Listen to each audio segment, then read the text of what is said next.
Hey everyone, welcome to Hatling EDU.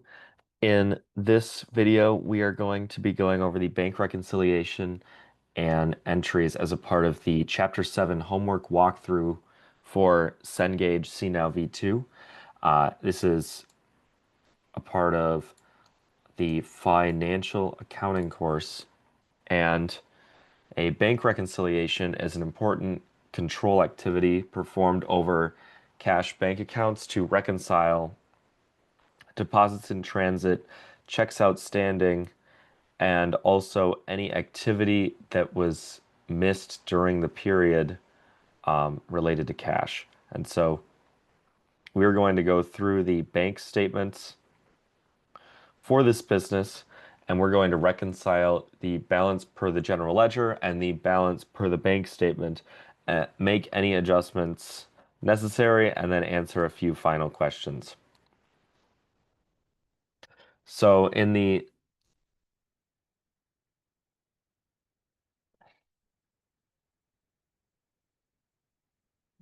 setup for this problem, we see that Beeler Furniture deposits all cash receipts each Wednesday and Friday in a night depository after banking hours.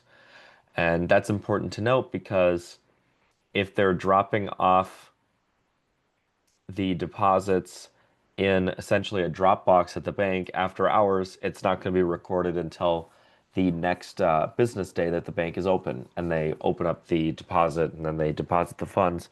And so that's going to create some deposits in transit activity, and that'll show up on our bank statement or in our bank reconciliation. The data required to reconcile the bank statement is taken from various documents and records that are reproduced as follows, and the source of the data are printed in capital letters. All checks were written for payments on account. So if there's an error in our checks, then we know that we have to correct with a journal entry for cash and accounts payable. And in our cash account, our balance as of June 1st was 9,317, and then deposits for the month of June, 9,223. We have a whole bunch of checks that were written in June. We have deposit tickets that were made, and note how there's one on the 30th that um, was deposited in the Dropbox as it says in the question. And so we'll check to make sure if that's on the bank statement or not, but that's likely going to be a deposit in transit. And then we have our total amount of checks issued in June, our bank reconciliation from May 31st. This is important so we can look at the old checks that were outstanding. For example, 731, 736, 738, 739. We can see the format that they want us to put it in. And then it says refer to the June bank statement, and we're going to prepare a bank rec, journalize any necessary entries, and then answer some final questions here. And so clicking on the June bank statement link, we can see some of the items that we need to prepare our bank statement. And our new balance here at the end of the period is 13,624.71. And that's going to go right on the top of our bank reconciliation. If we go into our labels and amount descriptions, the bank reconciliation is prepared as of a specific date because we are reconciling the cash balance for a particular snapshot in time, and that is the bank, that is the cash balance that's going to appear on our balance sheet. And our cash balance, according to the bank statement, was 13,624.71.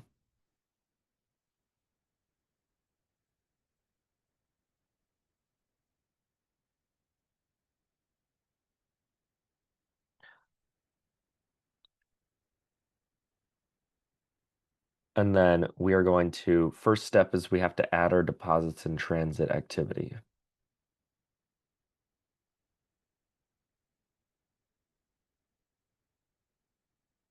And in our label, right, we have add deposits in transit on June 30th. And on our bank statement here, we have a number of deposits, and the latest deposit was on 6/25. There was also one on 6/23. And so if we go back to our deposits that we made, there's one on June 24th and then June 30th, right? So there's no June 30th that this deposit of 1,117.74, it's the only deposit that hasn't been recorded, and also we know that it has not yet been recorded. So we're going to add that in.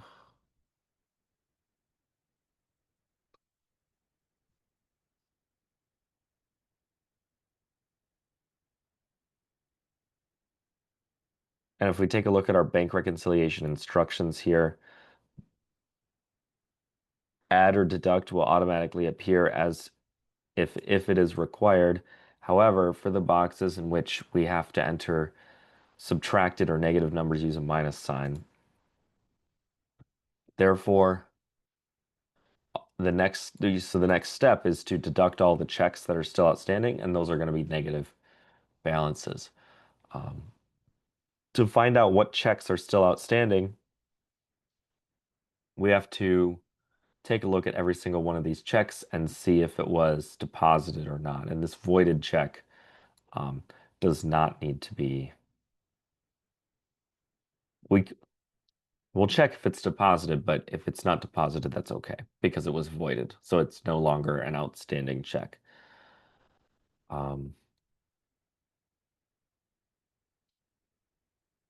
And the first thing, and then we also have to check the checks that were issued last month to see if they're still outstanding as of this month. So 7/31, 7/36, 7/38, and 7/39.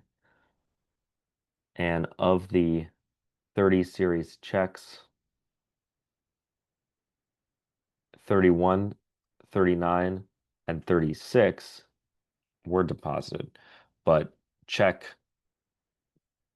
7/38 was not deposited, and so that's still outstanding, so we need to add that to our list.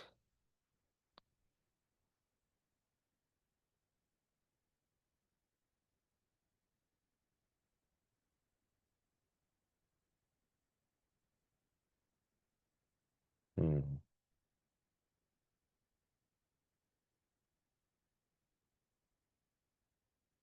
We just have to make sure that we're entering the right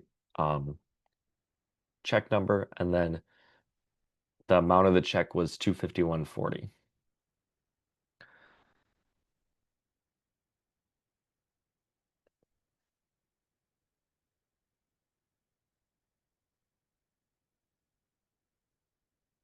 And if we take a look at our labels and amount descriptions, we can see the other outstanding checks. So 756, 758, 759.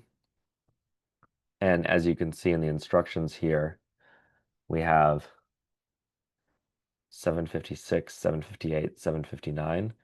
And let's just check to make sure that those are not in the bank statement.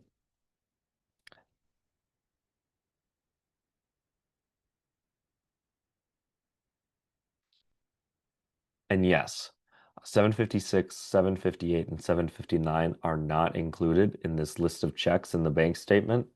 And so we have to record them as checks outstanding.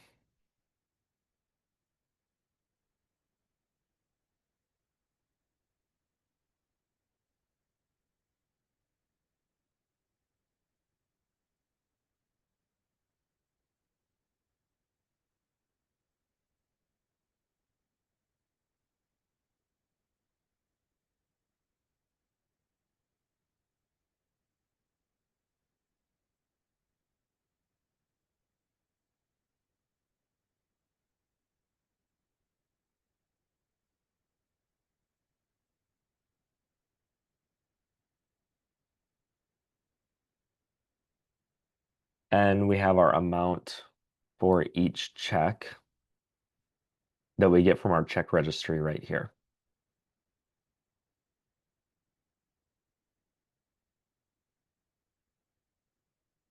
So check 756, 759, and 758.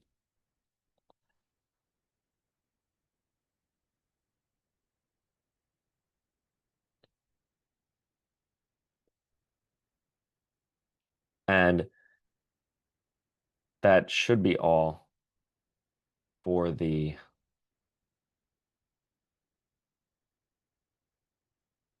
deposits in transit. And so we're going to need to have our total deductions and our adjusted balance. And then so we'll add up all of our outstanding checks to get our total deductions. And then we'll get our adjusted cash balance. And the total of all these outstanding checks comes out to 1,526.45, making our adjusted cash balance or 13,216. And that's what's going to appear on the balance sheet, assuming that the adjustments to the company's records go as expected. So the cash balance, according to the company's records,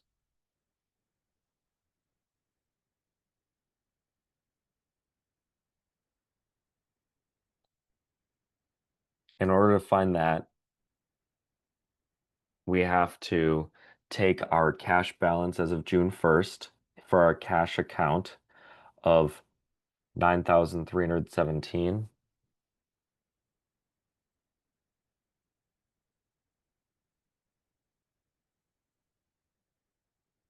And hold on while I calculate this for a moment here.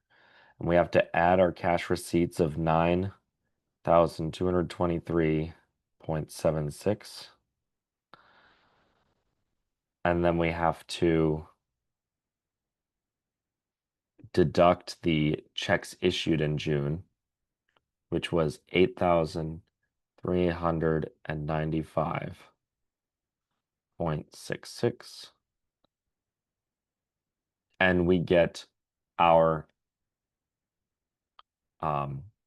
general ledger cash balance of 10,145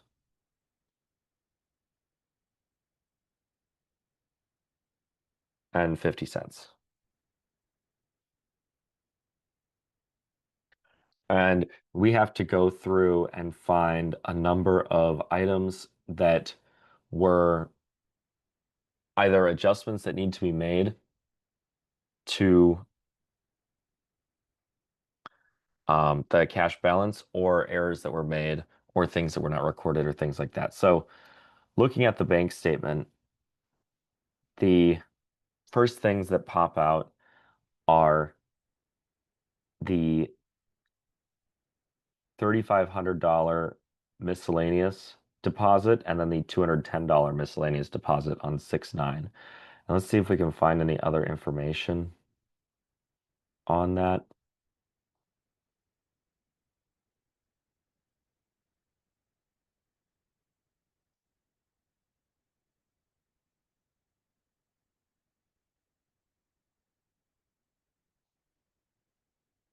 So one thing to note in the labels and amount descriptions, we have a note collected by the bank, including $210 in interest.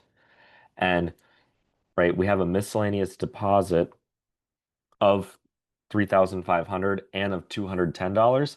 We can assume that that is the note that was collected by the bank because that's how the bank is going to report that to us.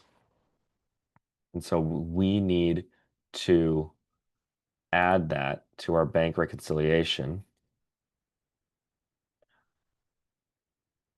in the additions section. And because we only have one line for it and it's including the $210 in interest, we include the 3,500 plus the 210 to get 3,710. And if we take a look at the amounts of each of these checks and just make sure that they're deposited correctly. So for check 740,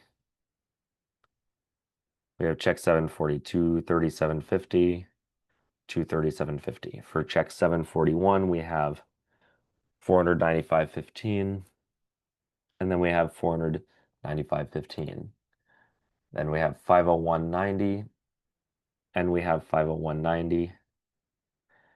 We have 761.30 for check 4743, and then we have 671.30. So that looks like an error. It looks like we initially recorded for check number 743, we recorded 761.30 when it was in fact 671.30. And so we have to adjust for that.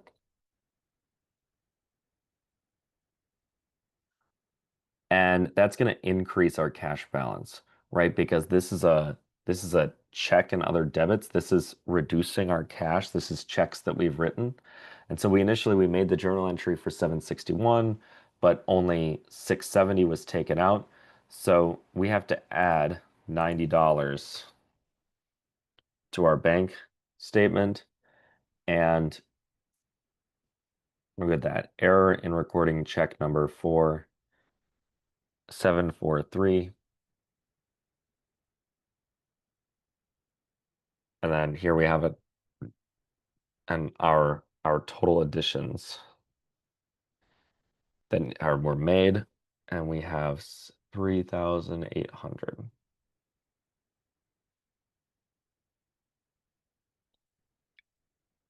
And if we take a look at some of the other items on here, we had a non-sufficient funds return check for $550.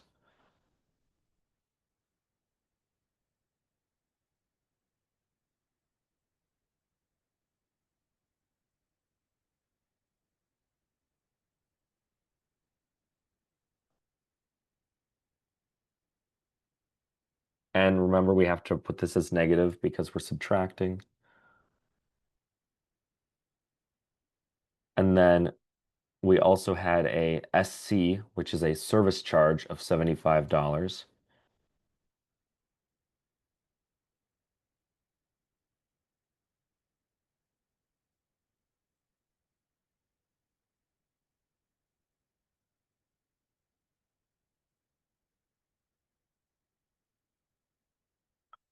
We also have, it looks like we have these two other errors still in the um, account labels and account descriptions. If we take a look at the June 10th deposit,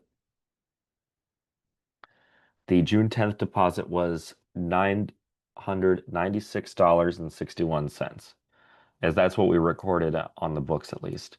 But then when we actually went and deposited it, the June 10th, now remember, deposits are made the next business day. The June 10th deposit looks like it was $896.61. However, we made it for $996.61. So there's a $100 difference there.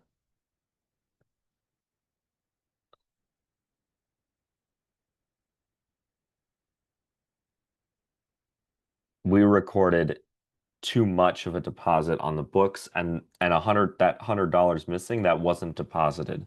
So we need to reduce our cash by that amount.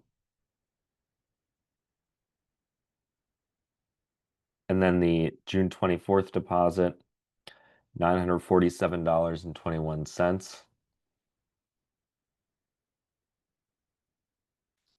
We deposited $942.71.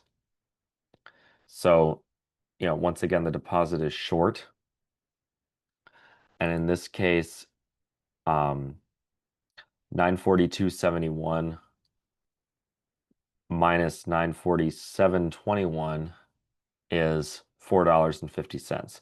But even though it's only $4.50, we still need to reconcile our cash balance to the penny so that we know, where these errors were being made and we know that we're not missing anything.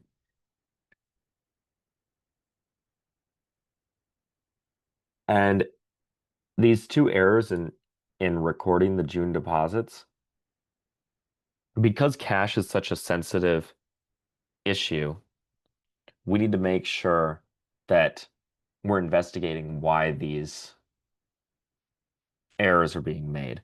You know, there's a high risk of fraud, especially when it comes to depositing physical currency, that we just need to make sure that there's a reasonable explanation for why the $100 went missing, why the $4.50 went missing, and it wasn't just an employee stealing the money. And we want to make sure that that is legitimately the amount of money that we collected from the customers, and we want to make sure that we're not that there's no leaks. We're not leaking money anywhere. And if we add up our total deductions, we get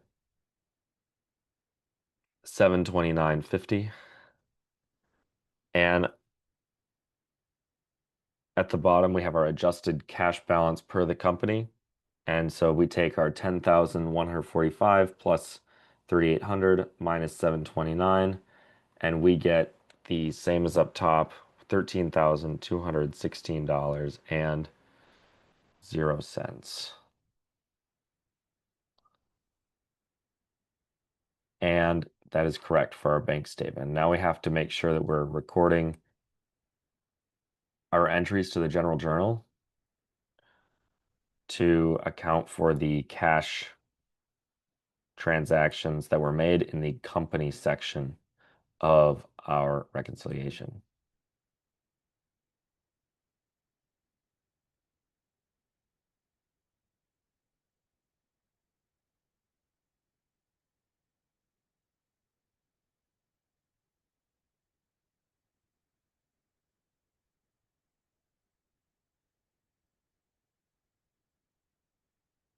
And these says journalize the necessary entries. It doesn't give us specific instructions, but we're going to have to, because these are adjusting entries as of the end of the month, we're going to have to record them as of June 30th. And our first entry is going to record our debits to cash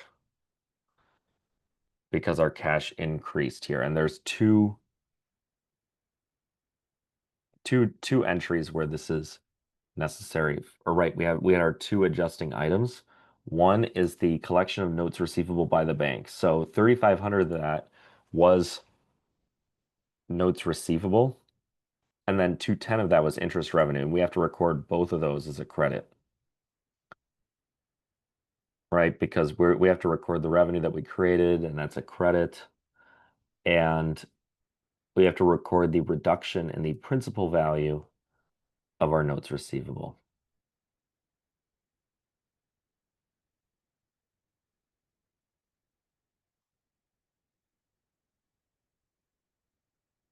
And then we also had our error in recording check number 743. We recorded that the customer had paid off $90 more than they actually had. And or that we had paid our vendor $90 more than we actually had. And so to reverse this entry and reverse the error,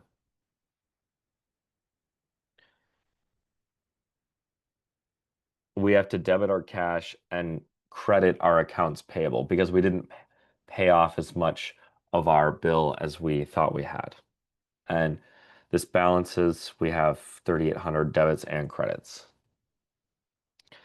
Now for our second entry, we have to record our credits to cash. And I'm just going to go ahead and record our 729 credit to cash up front here. And then we have three entries. We have a deposit return, we have a check return due to non-sufficient funds, and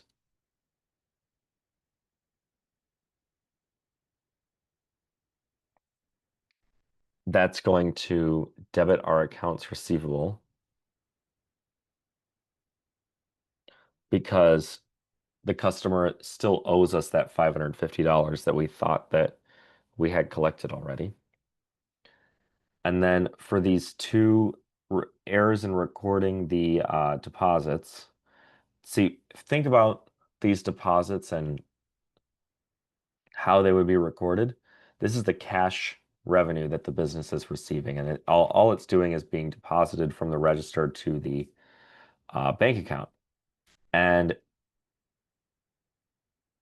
so each time they make a deposit, they're debiting cash, crediting revenue. So, or in this case, sales. And to reverse that out, because we didn't collect as much cash as we thought we did, we have to reduce our sales by $104.50 because, you know, we didn't actually make as much revenue as we thought we did. That was an error, and so we have to reverse that entry. If we found out that this money actually was stolen, then it would be an expense, some sort of loss due to theft. But it wasn't stolen. This was simply an error. This is just a misrecording of the amount of cash in our journal entries. And so to correct that error before the end of the period, we just have to make an adjustment for that. And the final item we have is the service charge charged by the bank. And if we take a look at our chart of accounts, it doesn't look like we have a specific expense for finance charges or service charges. And so we're going to use miscellaneous expense.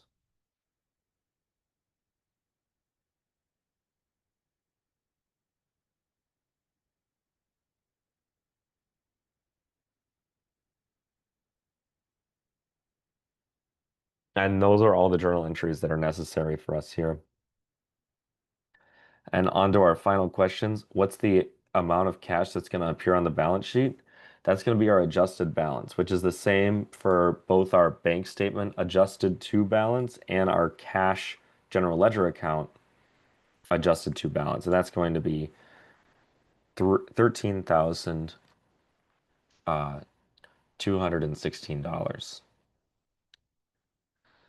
Assume that a canceled check for $390 had incorrectly been recorded by the bank for $930. How should this be, how would this error be included in the bank reconciliation and how should it be corrected? So it's key to note here that this check was incorrectly recorded by the bank for $930. And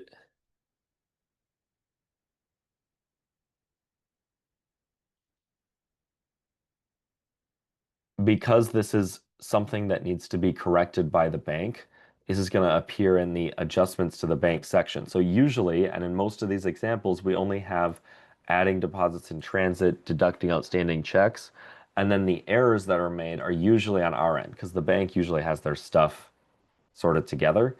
However, in this case, the bank had made an error, and so they recorded a check that we wrote. They recorded it as $930 when it should have been $390. And so we're going to ask the bank to add that cash back to our bank statement. And so since we still are entitled to that cash, we're going to say that it's there per our bank statement and per our bank reconciliation. We have to add it back to the cash per the bank statement section. And to correct it, we just have to request that the bank correct the error. And that is all for this problem. Thank you everybody for watching. Just remember to like and subscribe so that you are aware of all the future homework help videos um, that I'm going to prepare for you guys. So really thank you everybody for watching. I hope that you learned something really valuable with the bank reconciliation. It's a really common task that you'll run into working in accounting, whether you're doing tax, audit, working in bookkeeping and industry. It's just a really useful skill to have no matter where you end up in the finance or accounting space. So thank you, everybody.